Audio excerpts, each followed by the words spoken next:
Welcome to the Deep Dive. We're the show that takes complex topics, digs through the sources, and, well, tries to make sense of it all for you. Giving you the key takeaways you need. Exactly. And today, wow, we're diving into something really deep, maybe the deepest place there is. Our dreams. Yeah, it's fascinating, isn't it? Forever, dreams have been seen as this ultimate private space. Totally. Your own personal world, right? Shaped by memories, fears, hopes, stuff that's so intimate, even, deep psychoanalysis could only ever guess at it. It's this incredibly personal experience we all have, but it's always felt, well, fundamentally mysterious and off-limits to the outside world. That's what makes today's topic so mind-bending. We're looking at how AI, wearable tech, neuroscience, how they're all starting to converge and actually reach into that dream world. It's a huge shift. The idea that dreams, this last bastion of privacy, could be mapped, analyzed, maybe even influenced by technology. It sounds like science fiction. But it's not entirely. And that's what we're here to unpack. Our mission for this deep dive, based on sources like AI and the architecture of dreams, is to really get into how AI is already starting to read and even shape our dreams. We're moving past theory here. We'll look at the potential upsides, think therapeutic breakthroughs, maybe new kinds of art. Right, some really amazing possibilities. But we also have to confront the other side, the huge ethical questions, the privacy concerns. What happens when the mind's last refuge isn't really private anymore? It touches everything. Our sense of self, privacy, what it even means to be human in this technological age. So let's get started. Let's talk about dreams as that final, intimate frontier. For centuries, that's exactly how we've seen them. This inner world, completely resistant to external analysis, even when Freud and others tried to interpret them. He was always after the fact, right? Interpreting the memory of the dream, not the dream itself. Precisely. The actual experience remained untouchable, a true sanctuary, your own private cinema. And knowing that history, that deep-seated feeling of privacy, really highlights how big a deal AI's arrival on the scene is. It's a fundamental challenge. The idea that something non-human, an algorithm, could potentially access or influence that core personal space. It forces us to rethink everything about mental boundaries. And this isn't just philosophers wondering what if. The groundwork for decoding dreams, it's been laid over decades, hasn't it? Neuroimaging research. Oh yeah, painstaking work. Researchers in Japan, Europe, the US, basically trying to connect the dots. They'd look at brain activity patterns during sleep, especially REM sleep. That's the main dreaming stage, right? That's the one. And they tried to correlate those patterns with things people had seen while they were awake. Like, could they find a neural signature for seeing a specific image or a sequence? How did they even do that? It sounds incredibly difficult. It was. They'd use EEG caps, fMRI machines, show people images or videos right before sleep. Then they'd watch the brain signals during sleep, looking for echoes of the waking brain patterns. Okay, so looking for those specific signatures. Exactly. But the real game changer was bringing in AI, specifically neural networks. These algorithms could learn from vast amounts of data. So the AI could spot patterns humans might miss. Spot patterns, make connections.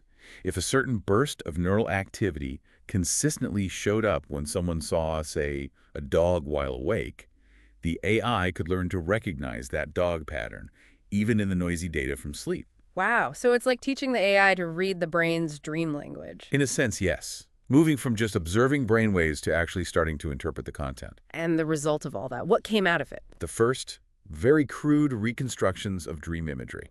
Pictures generated by the neural networks based purely on the brain signals during sleep. Wait, really? So the computer could actually visualize, in a way, what someone was dreaming? Visualize is maybe too strong a word for those early attempts. The source describes them as fuzzy and abstract. Think blurry shapes, indistinct forms. Not exactly a movie. Okay, so not high-def dream recordings. Definitely not. But symbolically, huge. It was the dawn of a new frontier. It proved, scientifically, that the dream world wasn't entirely sealed off. Technology could, in principle, get a glimpse inside. And that just changes the whole conversation. Completely. The question stops being purely academic, can we read dreams? And becomes intensely practical, even ethical. Okay, we can glimpse inside. What are we going to do with that ability? Right. What are the consequences? What are the applications? And that leads us straight into the therapeutic possibilities, doesn't it? Using AI as a tool for healing. This is where a lot of the initial hope lies. Many therapists see this technology not as invasive, but as potentially incredibly insightful. Helping to understand things like recurring dreams, maybe linking them to trauma. Exactly. Imagine using AI to track the emotional patterns, the symbols that keep popping up in someone's dreams. Maybe someone with deep-seated trauma or PTSD. So the AI could spot those the patient or even the therapist might miss. Potentially, yes. And crucially, it could correlate those dream patterns, the feelings, the images, with the person's waking mental state. Maybe identify triggers or anxieties they aren't even consciously aware of. That would give therapists a whole new layer of information, wouldn't it? More objective data, maybe. That's the hope. Moving beyond just the patient's own description, which could be filtered or incomplete, to seeing underlying patterns in the dream data itself. So nightmares, for instance, instead of just being scary events, could become diagnostic tools. Starting points for more targeted interventions, as the source puts it.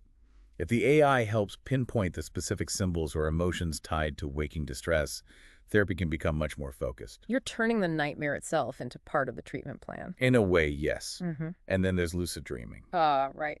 Being aware you're dreaming while you're dreaming. I've always been fascinated by that. It has huge therapeutic potential, facing fears, practicing skills, exploring. But it's hard to do consistently. So how could AI help there? Well, imagine AI monitoring your brainwaves during sleep.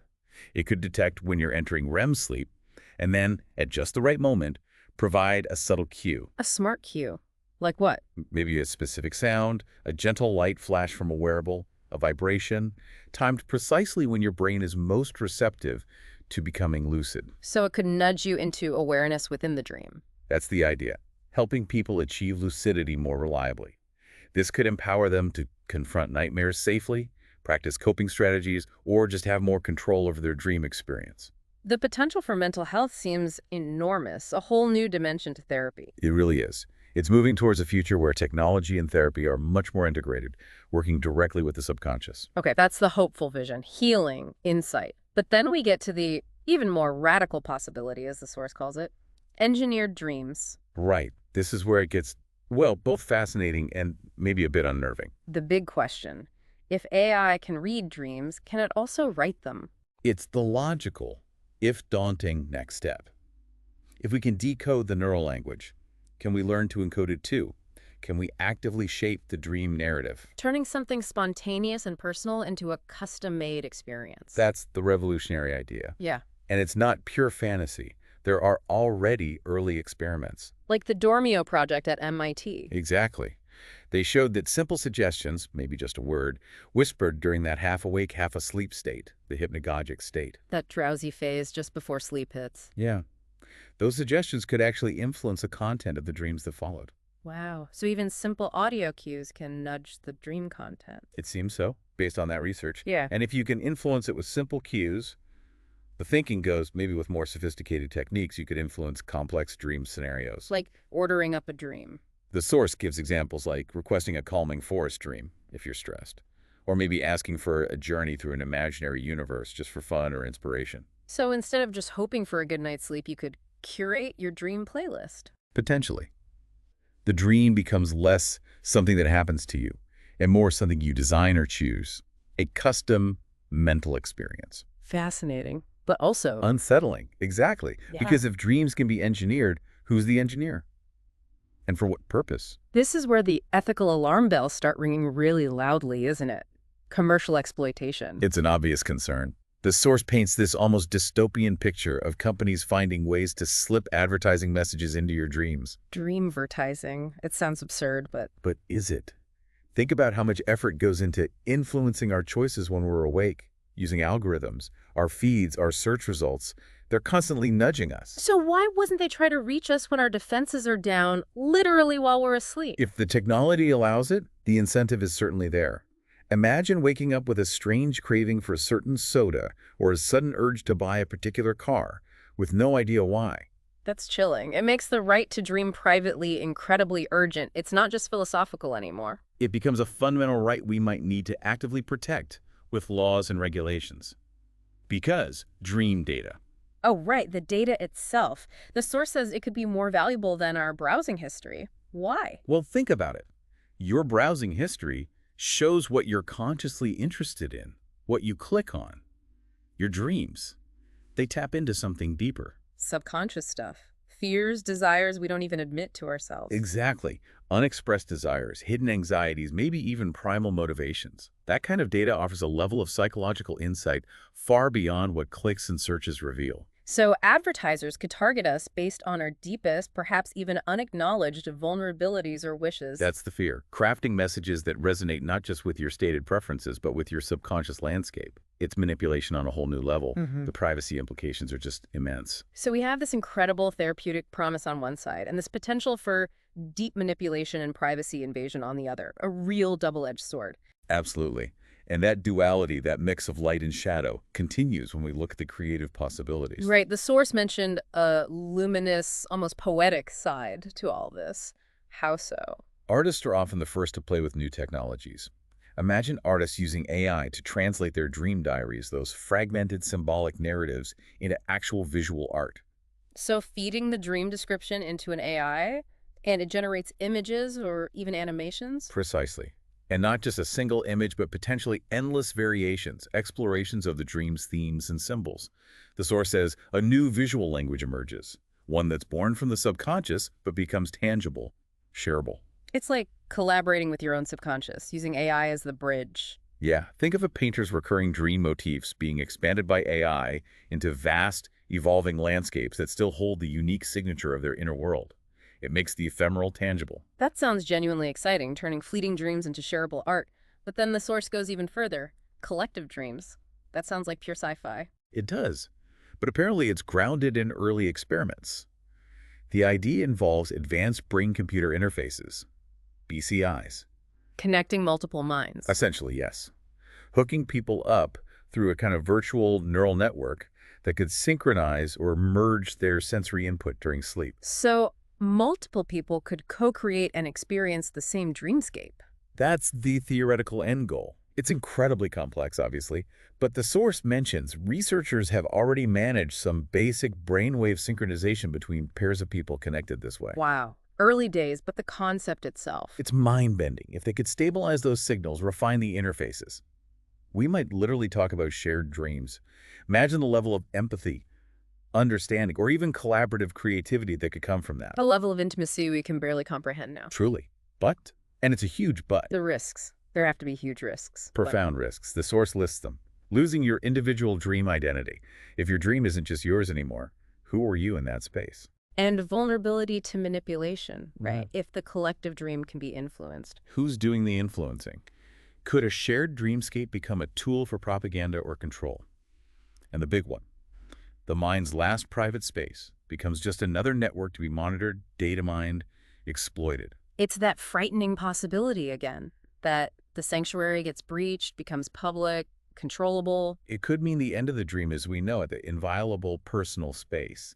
That's the danger inherent in pushing towards collective experience. It keeps coming back to this tension, connection versus privacy, potential versus peril. Let's circle back to therapy for a moment, specifically dream rescripting. Right. This is more active intervention, using AI not just to understand, but to help change dream content, especially for things like chronic nightmares or PTSD. So the AI would help someone rewrite a traumatic dream as it's happening, or maybe in a guided session. That's the concept. Helping the dreamer alter the narrative, maybe change threatening symbols into something benign, find an escape route, reclaim a sense of safety within the dream. Softening the sharp edges of trauma, maybe.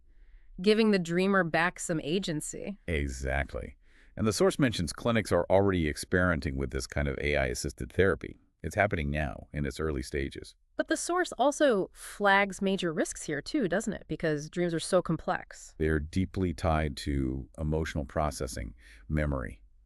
We don't fully understand their function. Rushing in to fix them with an algorithm could be risky. What if the algorithm gets it wrong, misinterprets something? Or what if it interferes with a natural healing process?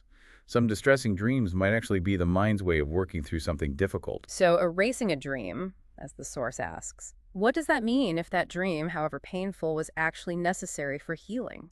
It's a critical question. Are we helping, or are we just papering over cracks, potentially creating a false sense of resolution that prevents deeper healing? It requires extreme caution. Which leads us into the really big picture stuff, the philosophical shifts. How does all this change our sense of reality itself? It throws those age-old questions into sharp relief, doesn't it? If dreams can be generated, curated, influenced, The line between dream and waking life gets incredibly blurry. We already joke about reality feeling like a simulation sometimes. Right. So what happens when our dreams become curated simulations too? The source suggests it could trigger an identity crisis. A hybrid self, part real, part simulated. It could offer amazing creative freedom, letting us explore identities and scenarios safely, but also deep existential unease. Who am I if my inner and outer experiences are both potentially manufactured or manipulated? It challenges our core sense of authenticity. Definitely. And yet, paradoxically, this high-tech AI stuff might actually push us back towards thinking about older, deeper concepts. Myth and archetypes, how does that work? Well, by making dream content more visible, maybe even shareable on a large scale, AI could help us spot universal patterns, the recurring symbols and stories that Carl Jung called archetypes. So analyzing millions of dreams could reveal common threads in the collective unconscious. That's one idea. Some anthropologists even suggest AI could help generate new myths or folklore for our time. How? By weaving together shared dream elements. Imagine millions sharing dream data and AI algorithms identifying common narratives, characters, symbols, and weaving them into evolving collective stories. The myths of tomorrow could be collective dreamscapes, the source says. Co-written by humans and AI. That's a wild thought. A new kind of mythology for the digital age. It is. But again, it brings up questions about the sacredness of dreams. Yeah, in many cultures, dreams are portals, messages, sacred experiences. So if they become just another service, a dream playlist you curate on an app, do we lose something profound? Do we trivialize this deep, mysterious part of ourselves? That's the risk of commodification again. Let's- But the source also offers a counter possibility, right? Yes, that maybe this focus on dreams, even through technology, could help us rediscover their value.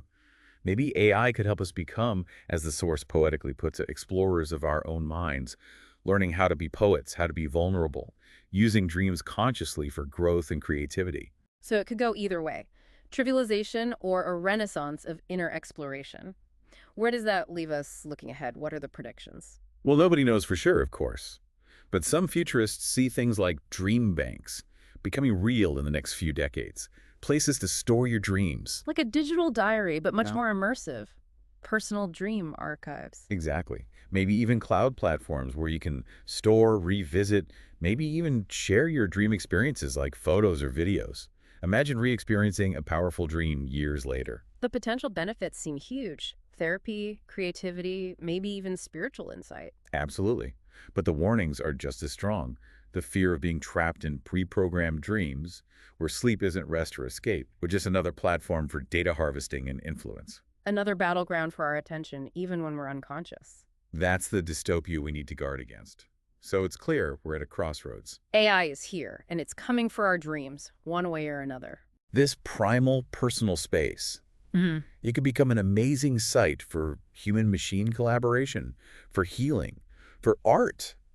Or it could become a minefield of ethical dangers and psychological risks. And navigating that, it's not just about better algorithms, is it? No, it's profoundly human. It's on us. We need to figure out how to protect mental privacy, where to draw the lines on control, how to ensure this powerful tech serves understanding, not exploitation. It's a massive challenge for all of us. It really is. But maybe, just maybe, the act of dreaming itself offers a clue. How so? Maybe dreaming, in all its weirdness and spontaneity, constantly reminds us that we're more than just data, more than algorithms can ever fully capture, that we're beings who endlessly reinvent ourselves in the night. Even in the age of AI. Especially in the age of AI. Mm. That inner world remains fiercely creative, stubbornly resistant to being entirely pinned down. That's a really powerful thought to end on. A reminder of our own inner complexity. Something to hold on to as this technology evolves. Definitely something for all of you listening to think about. What does this mean for you, for your sense of self, your privacy, the future you envision? The conversation is just beginning. Thanks for joining us for this deep dive.